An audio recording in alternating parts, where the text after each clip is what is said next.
the idea of 8 straight, playoff opportunities for this team, being something that we'll never want to take for granted.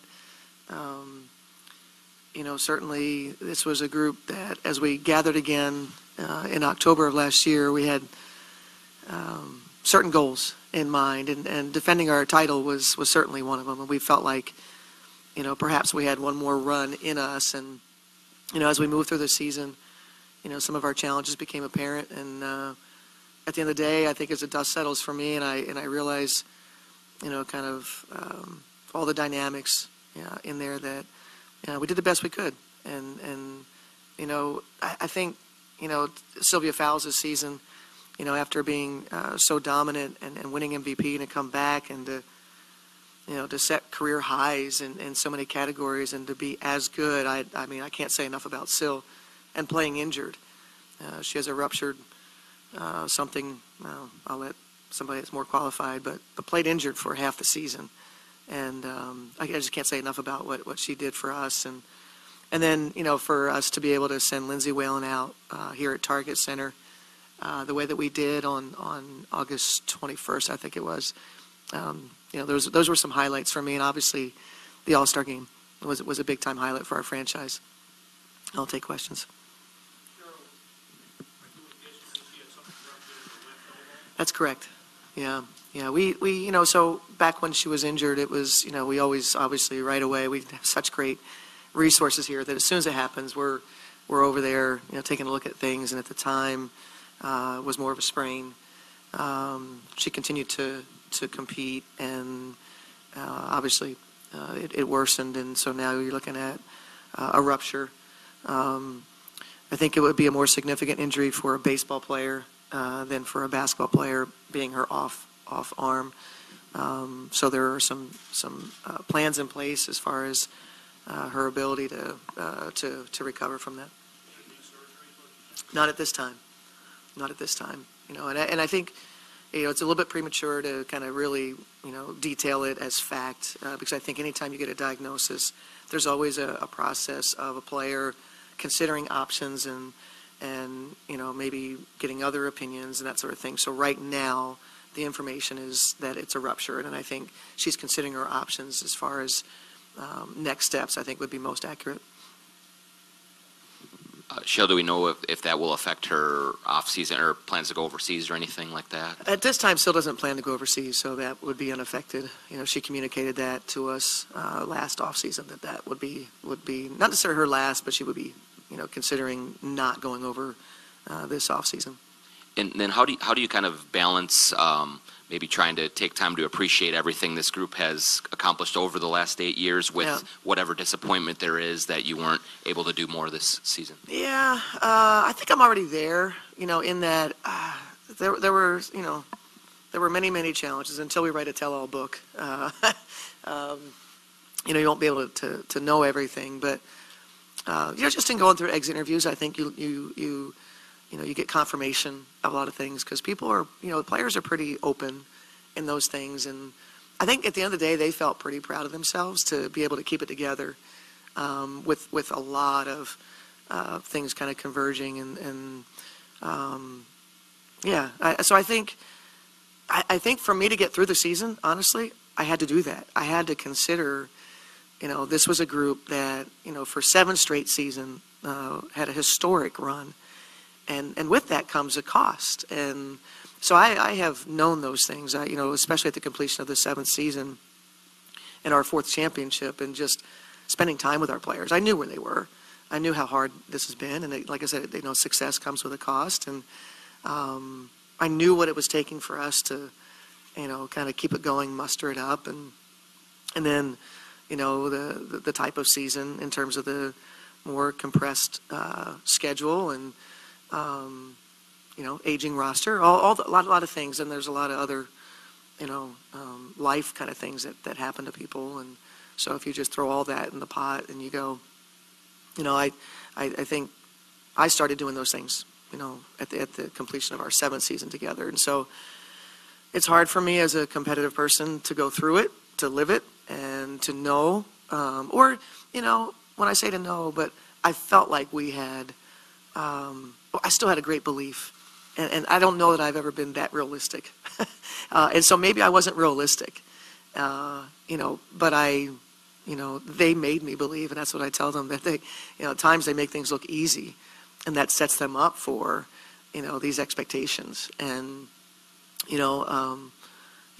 I think it probably for me as a coach, just wanting to keep it going, wanting to, defy the odds kind of thing. And I don't have any regrets about that approach. And, but I know we hit a certain point where I know what they needed from me. And so I just wanted them to do the best that they could and enjoy the journey as much as they could. That's all I wanted from them, and wherever the chips fell, they fell. Cheryl, how did Maya come out of the season physically, and do you think she plans on playing overseas? Physically, I don't remember anything from the season or the exit physicals. I don't think there's anything there. I don't think you'll see Maya play overseas.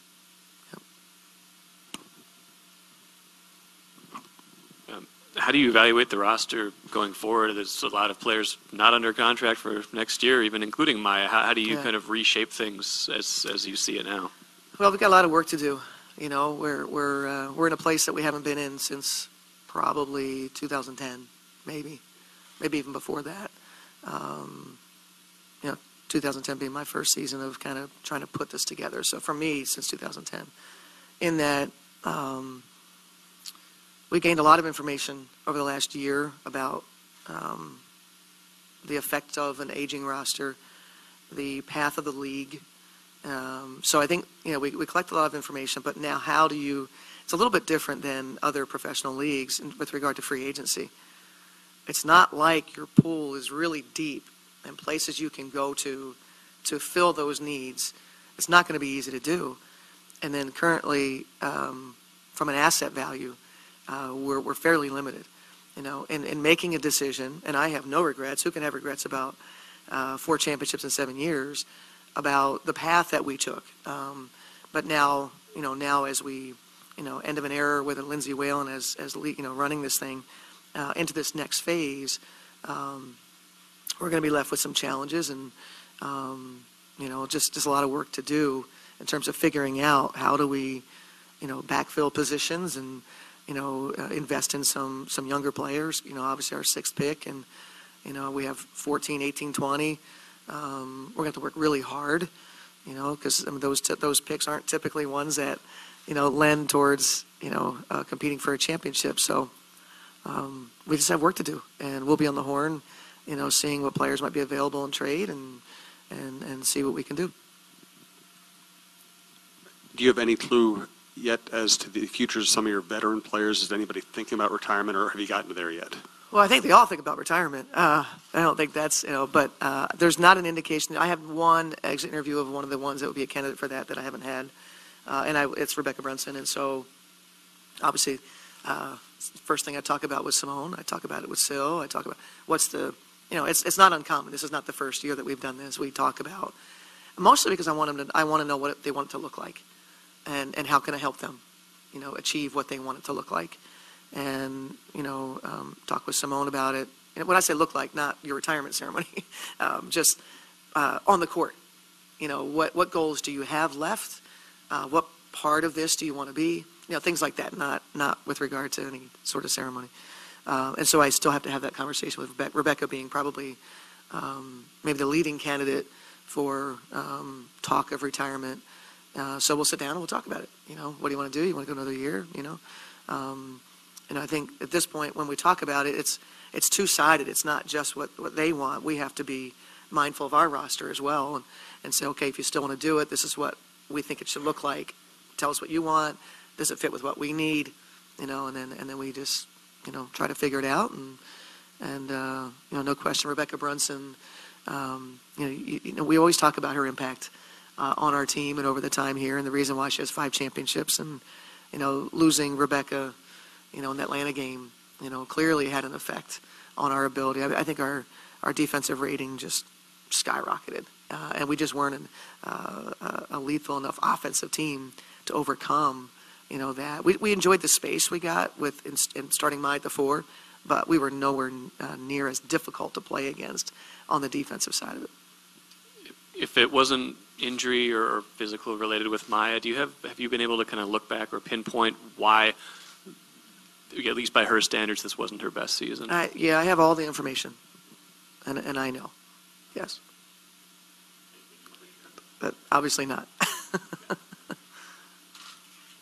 Well, maybe you don't want to share this, but there were a lot of nights when she didn't look like she had her legs underneath her. Was she just, but that condensed schedule hurt a lot of players. I mean, Yeah. Was she just more tired, more beat up? I don't think she was more than everyone else, no. Do I think she was affected by it? Yeah. I mean, I think she was the one that was most vocal in saying her description that was inhumane, what they were being asked to do. But there's no question Maya was they were all affected physically. I mean, ask all of them when you have them here. I mean, it was ridiculous. And I said this before. I don't know if I said it in front of this media group, but I've said it on the road. It was a terrible decision by the league to have this schedule. We didn't do this in 2014. This was an awful decision. And it did not have the players in mind and the product in mind, to be honest with you. Because when the players are affected like that, and you had a forfeited game, and it was an awful decision. I understand the difficulty of our league in trying to carve out our space. We're juggling European seasons. We're juggling USA basketball, which frankly I think something's got to give. Why is the WNBA making concessions everywhere? And at some point we have to say, this can't happen anymore. We'll make a concession here or there, but to continue to make concessions everywhere and we take the brunt of something like this is just unacceptable. And so I think every player, I mean, you're talking about Nneka Ogwumike fighting mono. I mean, we have players with vertigo and it was ridiculous. So yeah, I mean, Maya was not the only one on our team, and she was certainly not the only one in the league. Players played through it. Some players had record seasons, just like any other normal season. But in the case of Maya, it was, I think, just a small piece. Coach, do you know if any of there are plans to send any of your coaches abroad with any of the younger players? Yeah, we talked to some of the younger players about that. We'll be visiting them, and a dual, kind of a dual thing in terms of going to see them and also, explore, other players in free agency, so, I'll have an advantage at the World Cup in terms of the scouting piece, but then also. And we have some players that maybe didn't get the minutes that, we said to them, it's a two-part deal. If you were good enough, you would have played, period, especially this year. So, it's a two-part deal. You got to take responsibility for those things, and you got to get better. And we gave them, some information, and then we're going to be monitoring that progress. So that's really important to us. At this point, nobody is safe as we transition. And so it's time for them, to step up. You had said that you were hoping that you and Seimone were on the same page in terms of sprinting to the finish, Yeah. as it were, in a career in kind of in the way that maybe Taurasi did in terms of doing what's necessary to get the most out of it. After having talked with her, do you feel like you guys are on the same page there? I think we're on the same page in that I can't make anybody feel a certain way, and I communicated that. I can communicate what I'd like to see. Seimone isn't Diana Taurasi in terms of, too many things. But, and being on the same page means I have to accept what a player wants. And like I said, at this point, I've said we're not following anybody around, checking on them and say, hey, send us, a picture of you on the scale and things that you do, along the way, along the journey. We're not doing that anymore. Not to Seimone, not to, we're just not doing that. They have all the information they need. They have all the information with regard to nutritional, physical. In Simone's case, she has to, she's not somebody who can go out there and just condition like crazy and pound her knees. So she has to find alternate ways. And then I think, I think some of this, with older players is I don't think that they think that decline happens to them.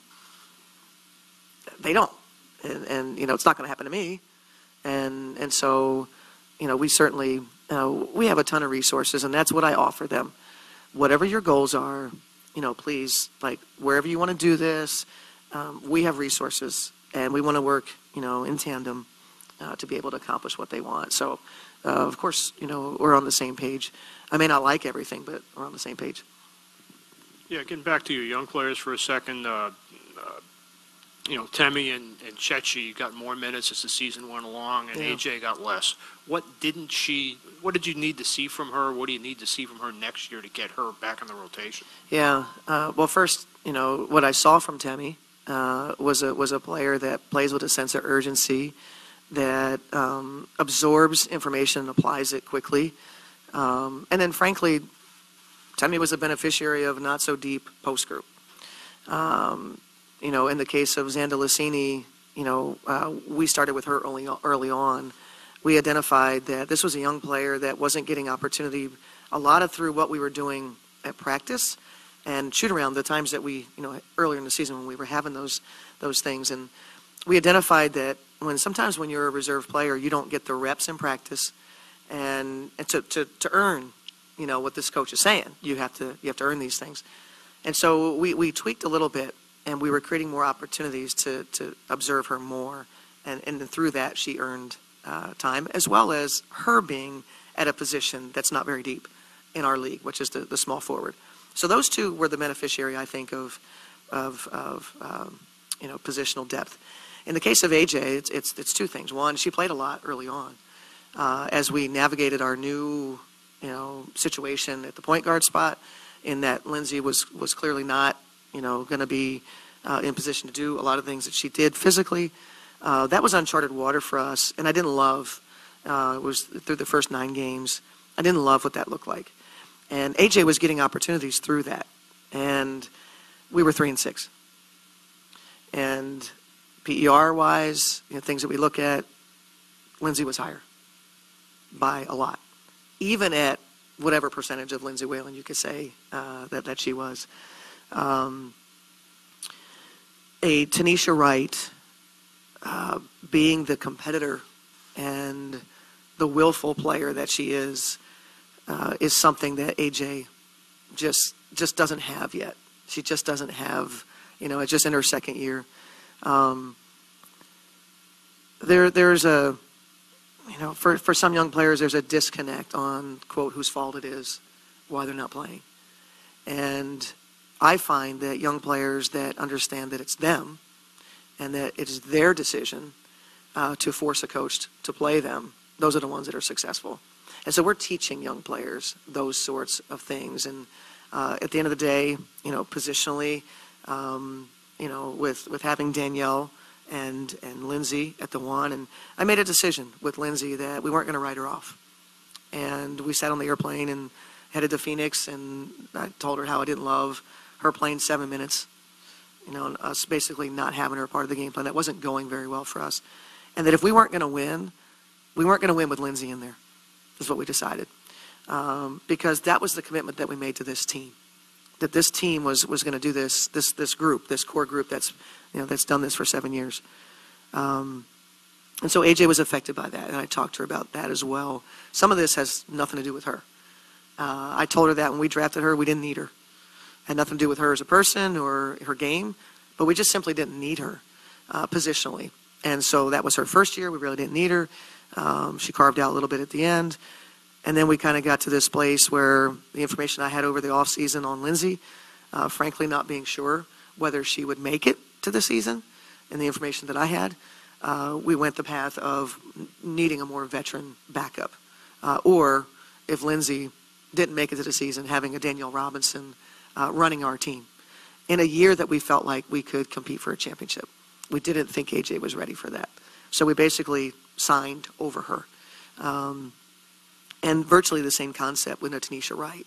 We felt like the path, the formula that we had in our 7-year time was putting players behind our veterans like a Tanisha Wright, that in the event that Seimone misses time, you have a starter in this league, and that we could, buoy ourselves and make our run for the championship. As the season, goes along, obviously the ability to defend the title in this season, got really, really difficult. That has nothing to do with AJ, all those decisions, other than she wasn't ready. It was our assessment that she wasn't ready. When she did get time, it's not a case where this was a player that showed us she was playing great and we just didn't play her. There were times we probably needed her to play better. But that's not to say that she's not good enough to play in this league. And that's what we talked to her about, that it's now her time as we transition. Now she's going to get these opportunities to show us who she is. And I think she's ready for that. She's, obviously for 2 years not being able to carve out meaningful minutes. A player like that was a projected top 5 or 6 pick, went to 12.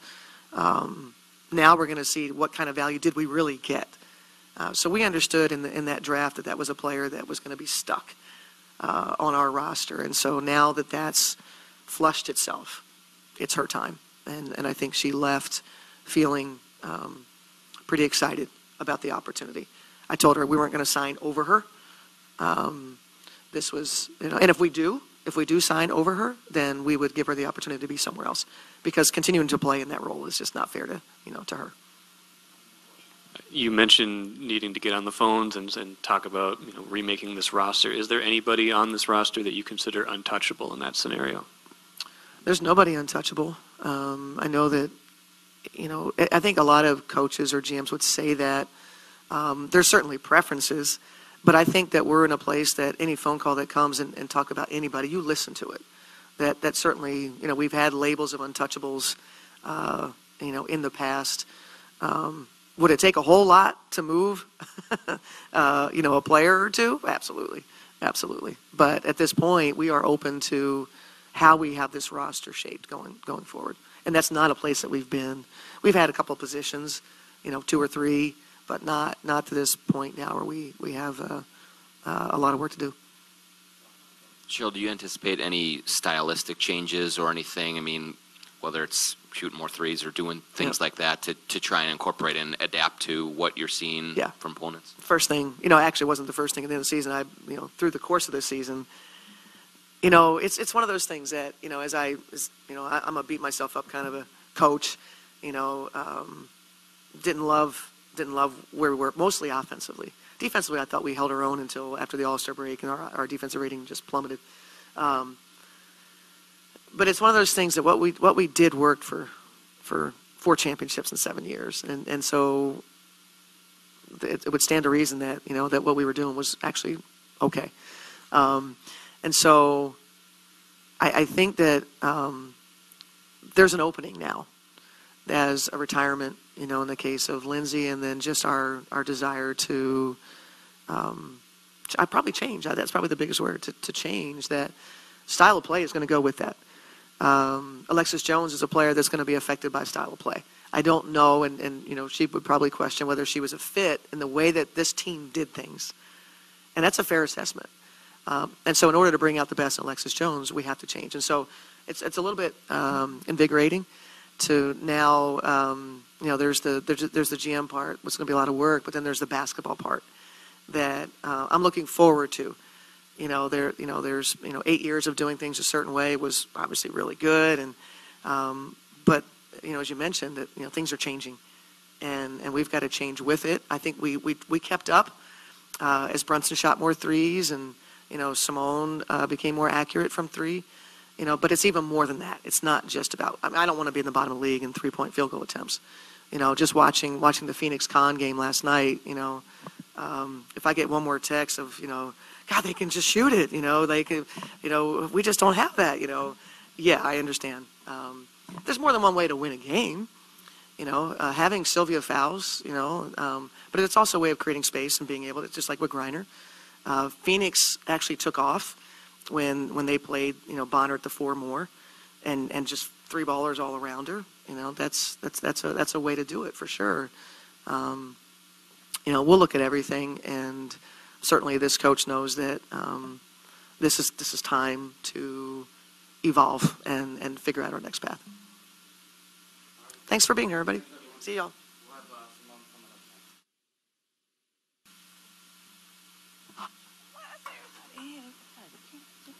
You set me up. I want to be over here. This is like a whole press conference. All right, let's open it up for questions. Good morning.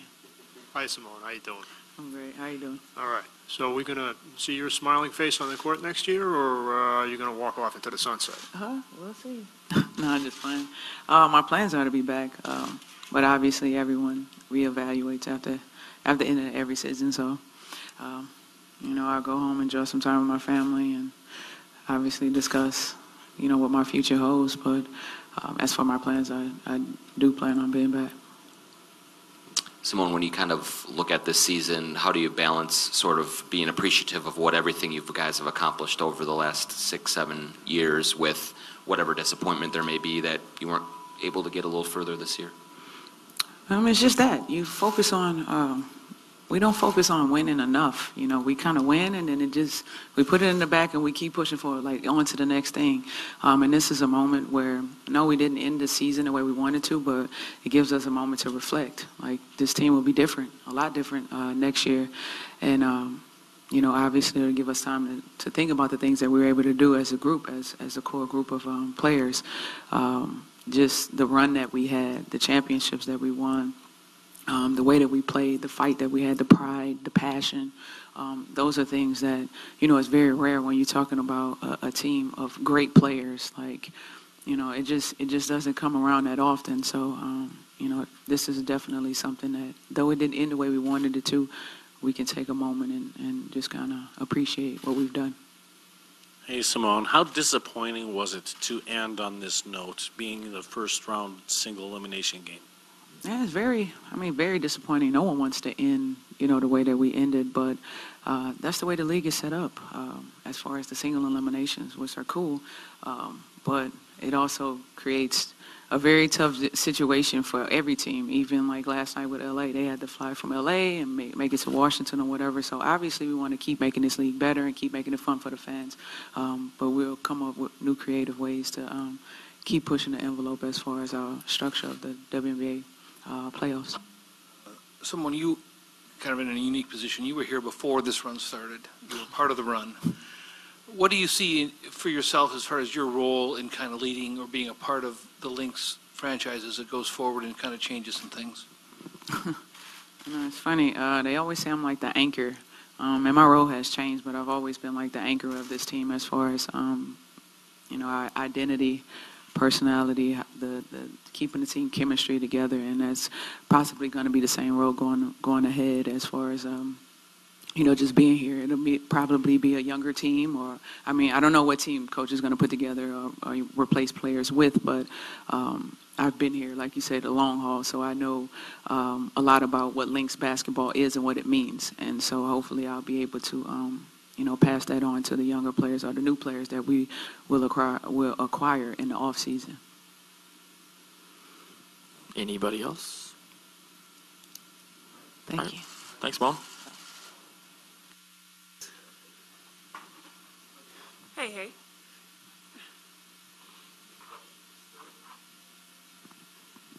Hey, Kent. So Cheryl was telling us about your elbow injury. Maybe you could brief us a little about exactly what's wrong, how it happened, and how you've had to deal with it during the year. The injury happened going into All-Star, probably like a week and a half before All-Star had practice. Hyper-distended, and I'm going to continue to play because I'm just that stubborn. And took ultrasounds and everything like that, and it was just a sprain. But I guess as we went along throughout the season, they gotten worse. And found out at the end of last season, and I have physicals that it was ruptured. So the UCL. What's the treatment for that? Are you going to need some surgery? That's up in the air right now. I don't think we would have to. If I can avoid that route, that would be that route. But basically just do PRP and pretty much let it heal on its own.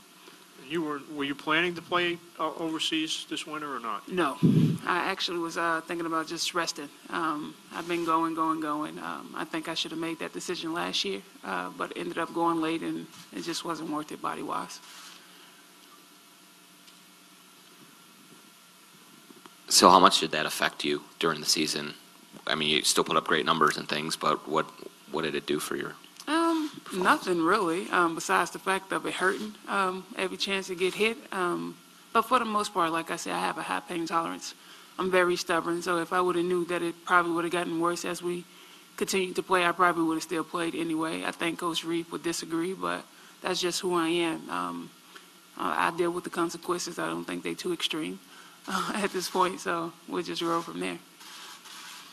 And after the season has ended, what kind of, I guess, changes do you anticipate for this team going forward? Do you expect it to be a lot different next year? Not just Lindsay obviously retiring, but other things that are going to happen maybe? I think we will see change, especially if we are trying to keep up with the league. We've seen a swift and a pace change, and players moving faster and jumping higher and being more athletic. So I think we definitely will have a change. I'm not sure how extreme that change will be, but I'm definitely sure you guys will see a change. Does it feel like you're very far away from maybe jumping back into the real contention, I guess, or? No, I don't think so. I mean, I think we need some pieces here and there to get us back to where we need to be, but I think we'll be fine next year. Yeah, so when Cheryl changed the lineup, put Chechi as a starter to try to create some more space for you, how much do you think that helped you? It helped a lot because people couldn't really pinch off, and it kept things open for me, and it definitely made my job a lot easier. Yeah, obviously Lindsay is already retired. Some of the other teammates of yours are maybe pondering it. Do you have any pitches to them, or do you have any insights as to what Rebecca and other folks are going to do next season? I have no clue what they're doing. I guess that's a question you got to ask for them. I don't try to keep up with those things. I just try to stay in the moment. And right now, everybody seems like they'll be coming back.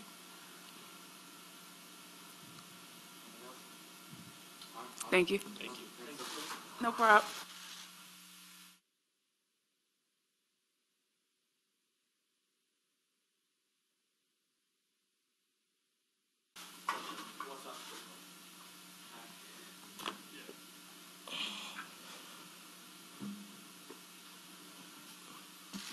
Rebecca, how are you feeling?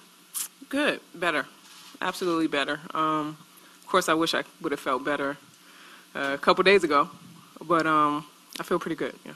Can you tell us what kind of symptoms, concussion symptoms you had, and how long it took for them to subside? Gosh, I mean, this is almost 3 weeks now, but just headache, nausea, some sensitivity to like noise, but those were the most extreme ones. Do you have any of that anymore? There's a little bit of it. There's a little residual, but for the most part, I feel like I feel pretty good. We asked Seimone whether or not she was coming back. Have you given much thought to whether you're going to play next year? You asked Seimone when she come. What'd she say? She said she's coming back. Huh? Oh, you asked Seimone if I was coming back or if she was coming back? No.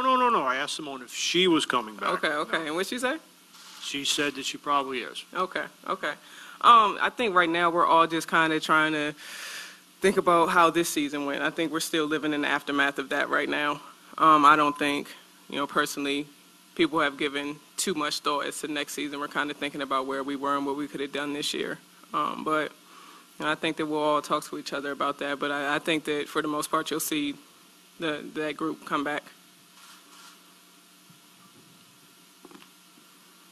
Rebecca, just how difficult was it for you to sit and watch there at the end? Man, it was painful. I've always been a player that wanted to kind of do whatever I could to help my team win, especially in situations like that, kind of bring some type of energy and some defense and things like that. But it was hard not to be able to be out there and help them get through that stint. So it was unfortunate. I think that, this season didn't go the way that we wanted to go, and we kind of put ourselves in a situation where we were in that one and done.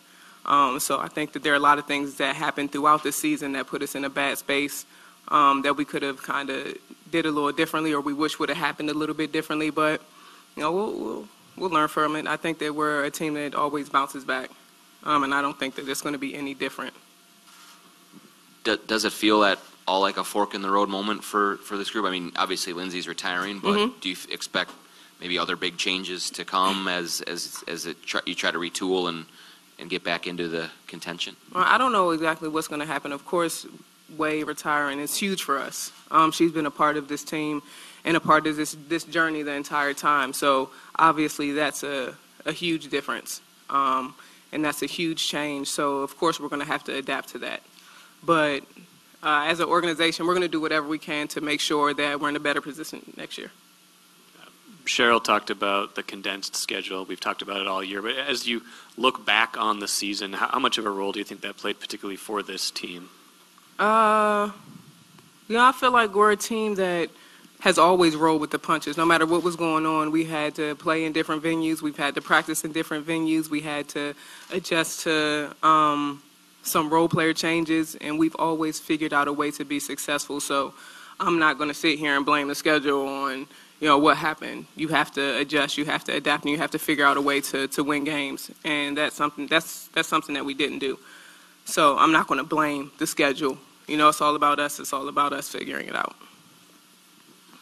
Coach has said that, obviously Lindsay being part of it, there are going to be changes next year. She's talked about, maybe looking at maybe playing with a different style. I mean, for you as a person who's here for all those championship all that runs, will it be hard, do you think, to go forward with it in a little different paradigm, a little different reality? I don't think so. If you look at us as players, and if you look at us as a league as a whole, when this league stops, we have to go overseas. And that means that we're playing with different people. We're playing a different style. We're adapting. And that's just something that we'll have to do here. It's not something that any of us aren't capable of doing. We're very adaptive players. So no matter what the style is, no matter what it is that we have to do to figure out how to win, then that's what we're going to do. All injury aside, what was your biggest challenge for this season? I think that was one of the biggest challenges. I think this year was kind of weird for me, and having a lot of weird, naggy injuries that I usually don't have to deal with. So it was a little different. I think that was a little frustrating for me personally as a player. And I'm sure that there were other players on the team that had to kind of deal with that. But again, you just got to figure out a way. But that was frustrating for sure. Rebecca, have you seen or felt any kind of wholesale changes with the league in terms of style of play, in terms of pace, or shooting threes more? Does it feel like the game is changing from maybe 4 or 5 years ago to you, or? The game is changing, but there are definitely a lot of similarities. But the game is growing, for sure. And you're seeing that right now. If anybody's watching what's going on around the league with the playoffs, there are some teams that 3-4 years ago you may have counted out that are sitting at the top. So that means that the league is continuing to grow, and those players are getting better, and there are better players that are coming in. So that's huge for us. That's huge for this league. But we're just going to continue to compete. We're going to continue to grow as a league. We're going to continue to get better. And I don't think that that's definitely a huge change, but it's amazing to see the growth that's happening around the league. Anyone else? All right. Thank you, Rebecca. Cool. Oh, happy National Waffle Day. Everybody enjoy.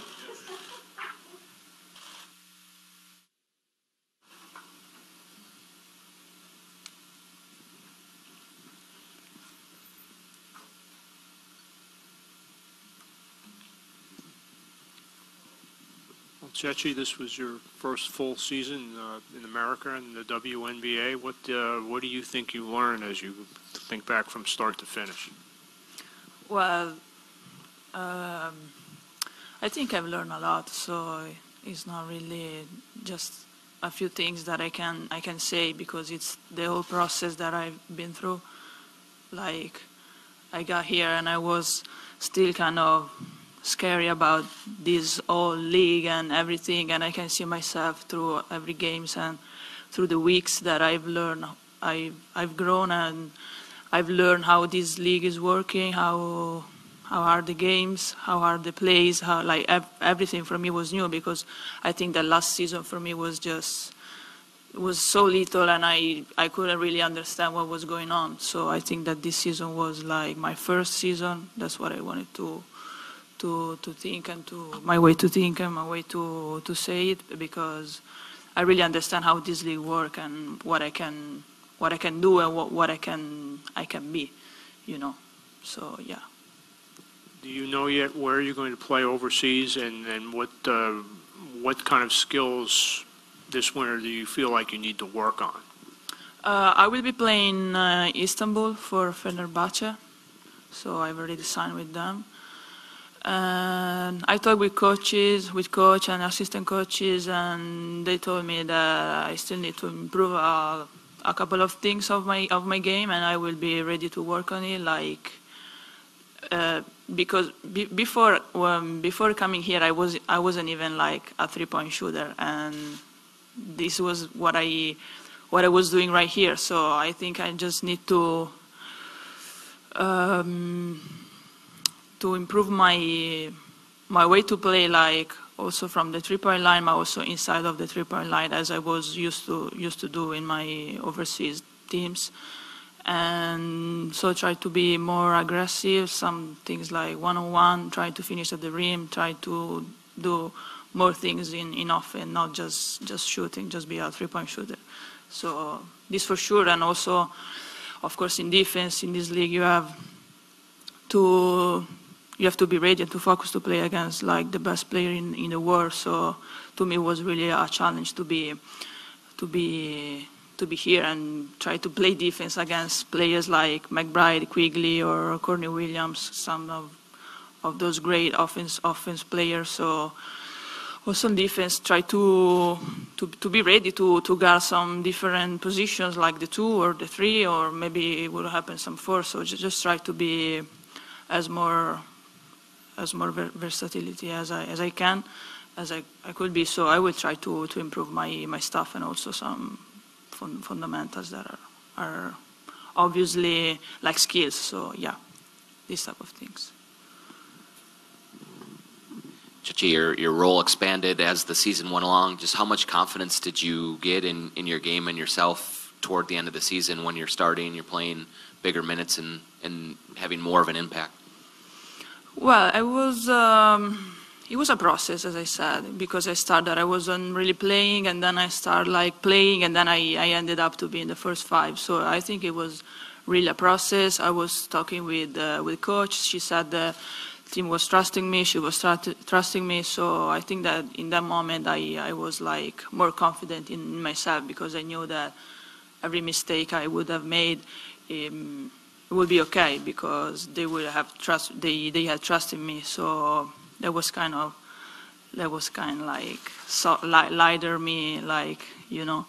So yeah, I think it was a process, and I'm happy of my journey here. As I said, it was my first season, so I think it went good in my personal growth. Do you feel like you are more comfortable as well, just in terms of understanding the other players you're going to play against, and just where you fit now going forward? When you come back here for next season, you'll be even more ready that way? Yeah, as I said, this season I really understand how this league is working, what you have to do to be ready for games, how do you study the other players, how to be focused to prepare yourself to the game in offense, in defense. So it was a lot of things that I've never done. So I think my way to think is different now. I think about basketball, and I will try to keep this mindset also overseas, and try to be back next year. Not that I went back, but I start from where I will end like right here. So just to be able to go forward, to go ahead. That's what I will try to do. Okay, thank you. Hey guys. Oh, thank you. It smells like fish in here. Who brought the fish? That's terrible. This is going to be a 5-minute interview. Goodness. What is that? Yeah, my walleye? have to. Maya, have you given much thought to what your off-season plans are going to be, whether you're going to go play overseas? What are you going to do? I'll be resting. Yeah, I'll be resting. So that captures a lot of what I'll be doing. Yeah. So you'll just go home to Atlanta pretty much and just kind of chill? Is that what we're... For sure.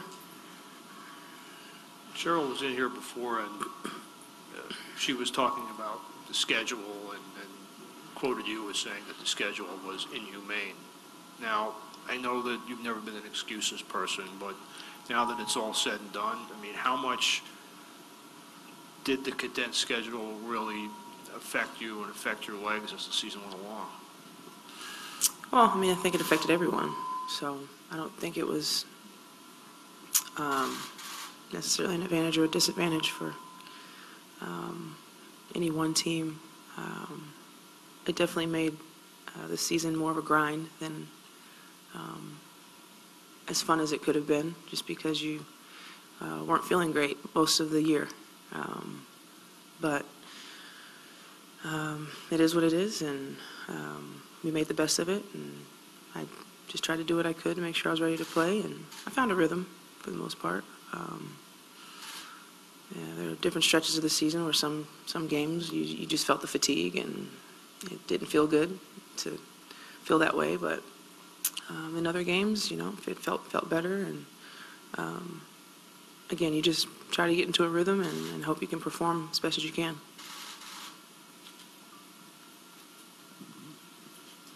Maya, as the dust has settled here, how do you kind of balance maybe appreciating what this group has accomplished over the last 8 years with whatever disappointment there may be for the way it ended?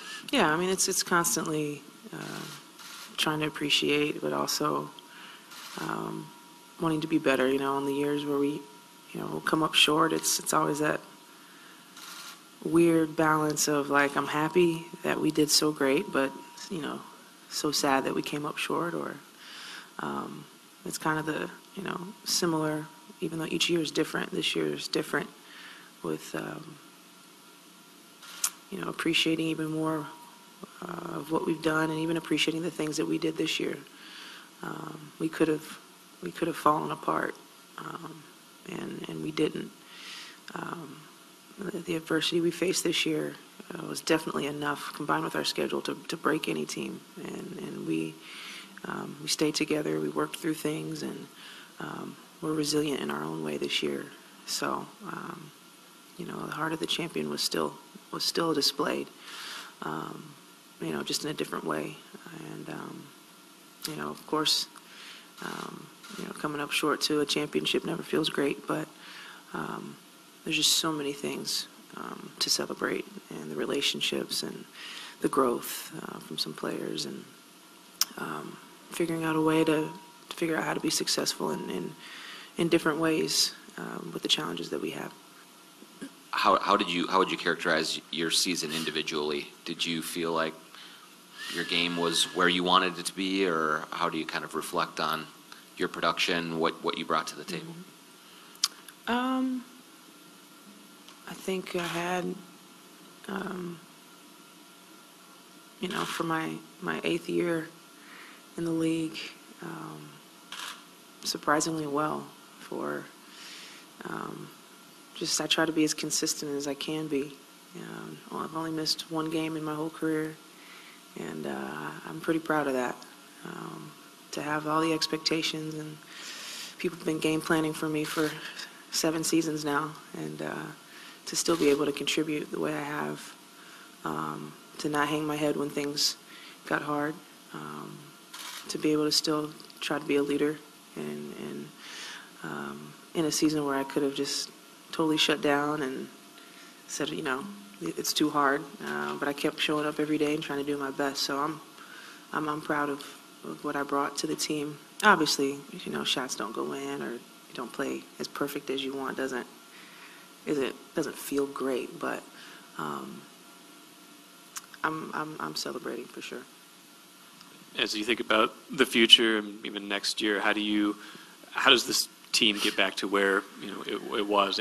Obviously, be some different cast of characters, but what does this team need to get back to where you want it to be? Well, I don't know if getting back to where we were is ever the goal. It's maximizing what you have each year, and something either amazing happens or something more than amazing, or each story, each journey has its own path, and I don't know if it's a good thing to compare one group's journey to another group's. I think you should stay in the moment and focus on what success looks like for each group, and I think our leaders have a good grasp on that, and we'll try to make that the focus. And then you look back at the end of the year and see, oh wow, we grew a lot. We were able to accomplish this, or we didn't accomplish that. So.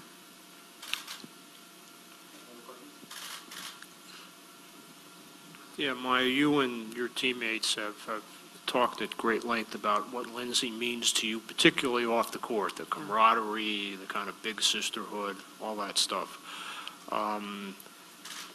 Is that replaceable, and how much of that do you think you can bring to the table? It's not replaceable. That's why it's so precious. You can't replace someone like LIndsay Whalen, but people can take the best parts of what she gave to them and bring that. I think that's the best way to honor her and to carry her legacy on, because we all learned and were inspired by her in some way, or many ways. That's the kind of leader she was. She was contagious, and I think you'll still see her effects on players.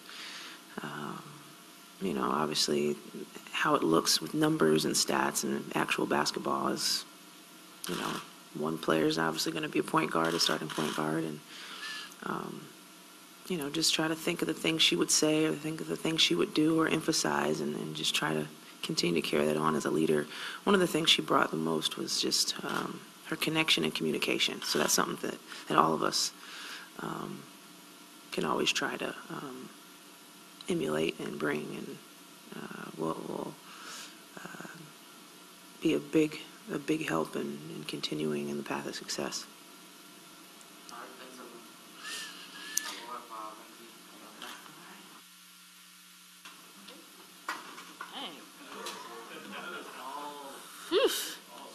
What's up? Thanks. It's cold outside. You like it? It's Nike. What's going on? Opening statement. Huh? It's kind of dirty too. Oh well. Haven't had time to do laundry yet. Well, Coach, has it hit you yet that you're done playing? Yeah, a little bit. It was kind of weird yesterday, like just thinking and like saying you're retired. I feel so young yet. So, yeah, I mean, just a little bit. Obviously, it's so great. I have something else to go into because I'd probably be going nuts right now if I was looking at the next however long without something to look forward to. But yeah, it has set in a little bit these last couple of days that I'm done playing, and it was I feel really good. Like obviously the season wasn't great for us compared to what we've done these last 7 or 8 years, but I feel good that I feel like I really left everything out there. And so I feel like leaving the season, I was like, I don't think I could have really given anything more. So yeah, so that part I feel good about. As you look back on the season, from a coach's perspective now, what were some of the challenges that you guys had, and why were you not able to get any farther than you did? Well, I think at times, just the like we 6 to 7 years in the finals, and I think it just at certain points, I think just that mental just kind of caught up to us, and then the rest of the league has gotten a lot better too. But to go.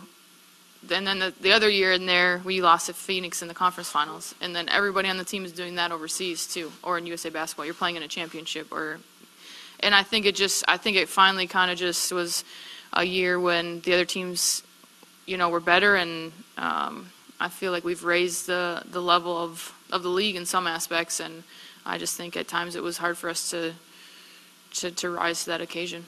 and then I think the schedule didn't really help. And like, I'm not making excuses. I'm just like thinking kind of rationally as to like looking back. You told me to think like a coach, so. And I think the schedule was. They need to take a look at that for these players for the next couple of years because for just player safety and to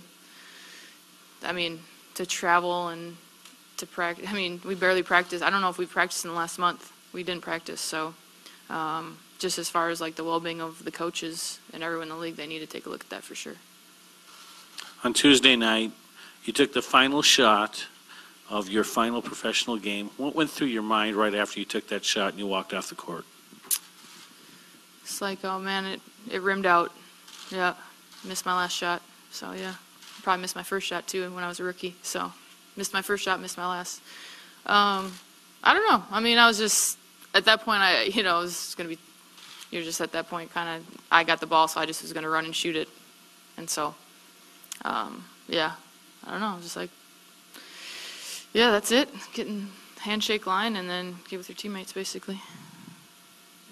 Lindsay, when you watch kind of the way that the league has evolved and changed, I mean, what kind of stands out to you as to style of play, kind of the way, the athletes that you were facing on a nightly basis that may have been different from 5, 6, 7 years ago? Yeah, I think it's definitely, it just shows the growth and the talent. You play against some of the teams, Atlanta, the way Seattle's playing this year. It's really, it's great. It's great to see because it's super competitive. There's definitely room for a couple more teams, which is great with the talent that's in the league. So I think it's in a really good place right now. You see Asia Wilson coming in this year, what she's been able to do, and then hopefully that just continues to happen with every draft class. And so I think it's an exciting time for WNBA and women's basketball. Thanks, guys. See you.